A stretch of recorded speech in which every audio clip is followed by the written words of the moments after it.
Football খেলে গেছে অনেক লেজেন্ড, কিন্তু সব লেজেন্ড একটা নামের সামনে মাথা মতো করছে। ওই নামটা ক্রিশ্চিয়ানো রোনালদো।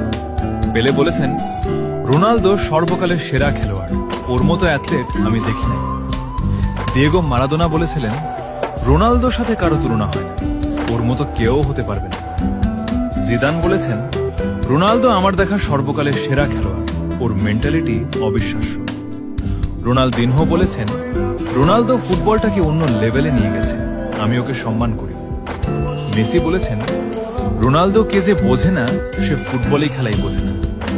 নেইমার বলেছেন, রোনালদো একজন কিংবদন্তি, তার খেলা দেখলে যে কেউ তার প্রেমে পড়বে।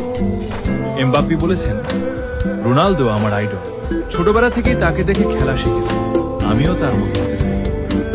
কাকা বলেছেন, Ronaldo great of all time god, এবং তার সাথে কারো তুলনা হয় না, সে সর্বকালের সেরা প্লেয়ার।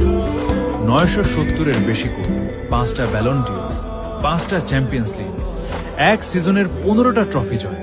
নাম্বার না ভাই, নাম্বার তো লেজেন্ডরাই বলতেছে।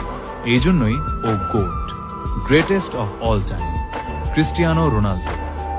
রোনালদোর সাথে কারো তুলনা হয় না, সে সবার আইডল, সবার অনুপ্রেরণা।